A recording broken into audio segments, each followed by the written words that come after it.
Halo, assalamualaikum warahmatullahi wabarakatuh. Kali ini aku mau men-spoiler sebuah novel karya Boy Chandra. Mengenal Boy Chandra. Boy Chandra lahir 21 November 1989, menetap dan berproses di Padang, Sumatera Barat. Mulai serius menulis sejak 2011. Ada banyak buku-buku yang sudah terbit. Nah, kali ini aku mau men-spoiler buku Boy Chandra yang berjudul Seperti Hujan yang Jatuh ke Bumi. Sebelum aku men-spoiler, aku mau baca dulu sinopsisnya. Aku pernah belajar merelakanmu berkali-kali, melepaskanmu pergi dengan cinta yang lain, membiarkan kesempatan memilikimu hilang untukku. Sebab kamu berhak bahagia, meski sesungguhnya aku tidak bahagia dengan keputusan itu. Ketidakberanianku mengingatmu memberi ruang bagi orang asing yang mendekatimu.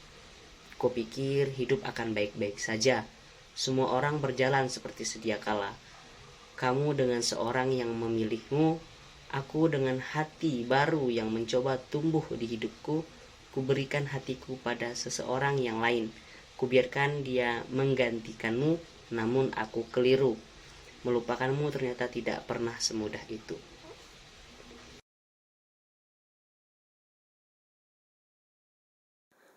Seperti Hujan, karya Boy Chandra.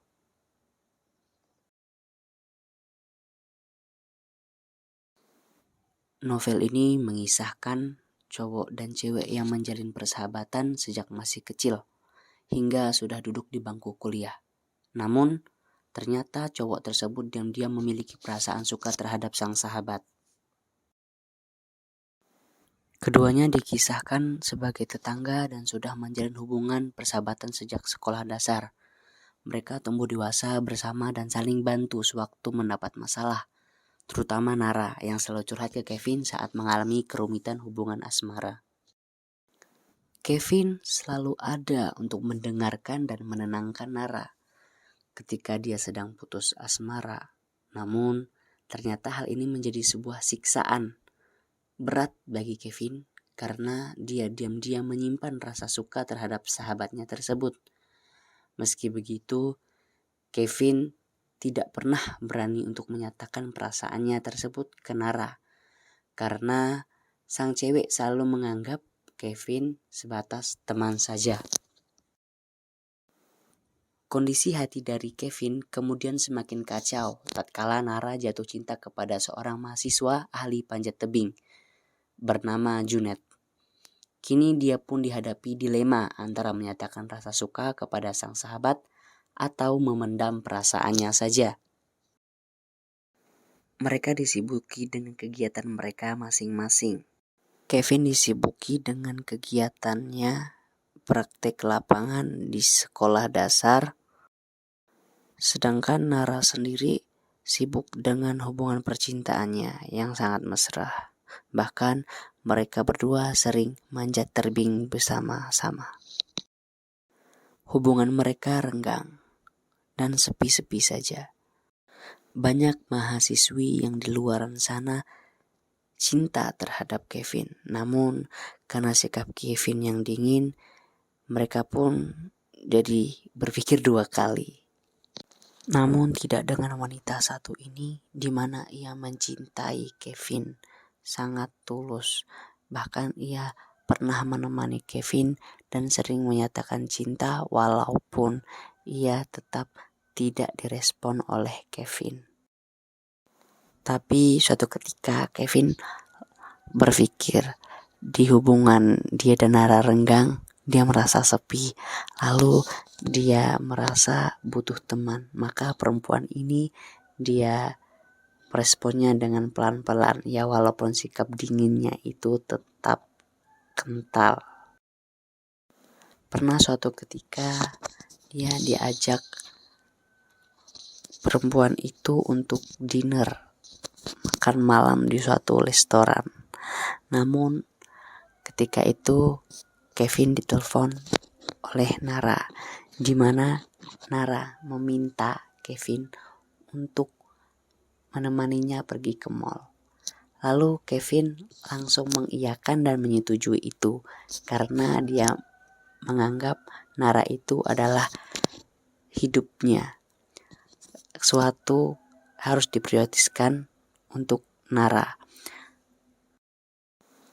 Maka perempuan itu pun langsung berkata pada dirinya sendiri, percuma aku mencintai orang yang tidak akan pernah mencintaiku dan ia sudah memiliki rasa kepada orang lain. Ketika sesampainya di mall, Kevin bertemu dengan Nara.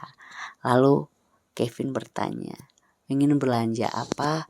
Ternyata Nara ingin mempersiapkan pesta ulang tahun dan mencari kado untuk Junet, yang dimana Junet akan merayakan hari ulang tahunnya. Nara berniat untuk mengasih surprise kepada Junet. Scene berganti ketika malam pesta tersebut. Junet kaget karena ini seperti kisahnya dulu bersama mantannya. Kadonya yang sama, terus kuenya yang sama, momennya yang sama, itu seakan-akan terulang kembali. Namun Junet tetap menghargai itu. Dia tetap tampil senyum di hadapan Nara.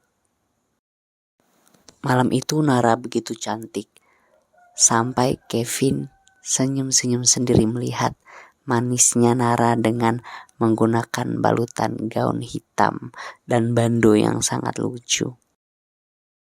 Scene berganti ketika Junet ingin izin kepada kedua orang tuanya, adiknya, dan kepada Nara, pacarnya, di mana ia ingin memanjat tebing yang sangat jauh jaraknya dari tempat tinggalnya. Orang tuanya tentu saja mengizinkannya, namun tetap berpesan berhati-hati dan semoga sampai rumah kembali. Namun di hati Nara ingin ikut tapi tidak diizinkan Junet. Berita buruk pun terdengar di telinga Nara, di mana kekasihnya tercinta itu sudah tiada. Ketika memanjat tebing, Junet terpental karena sudah tidak mampu tenaganya untuk menahan pegangan-pegangan yang ada di climbing itu. Tentu begitu luluh resah hati Nara karena kekasihnya tercinta begitu cepat meninggalkannya, padahal mereka berjanji ingin bersama selamanya. Apalagi ketika mayat Junet telah datang di rumah kediamannya, Nara tidak percaya kekasihnya yang ia cinta sudah terbujur di depan sana. Ia menangis sedih. Begitu pula dengan Kevin, selalu mendampingi Nara. Ia melihat betapa rapuhnya hati Nara. Orang yang Nara cintai itu telah pergi meninggalkannya. Nara begitu tidak bisa melepaskan Junet, yaitu pujaan hatinya. Beberapa hari berlalu. Lalu Kevin bercerita kepada Nara. Ia menceritakan isi hatinya kepada Nara. Ia selama ini mencintai Nara. Ia selama ini punya perasaan kepada Nara. Namun ia sangat canggung sekali untuk menceritakannya. Tapi Nara pun sadar dengan Kevin, orang yang selalu ada di sampingnya, orang yang ia cari-cari selama ini ada di depannya, yaitu Kevin sendiri, di mana apa yang ingin dibutuhkan, apa yang ingin ia cari selalu ada dengan Kevin. Lalu mereka berdua melanjutkan hubungan mereka seperti biasa dengan diikat dengan kata cinta. Luar biasa. Mereka saling menerima satu sama lain dan saling mengerti satu sama lain.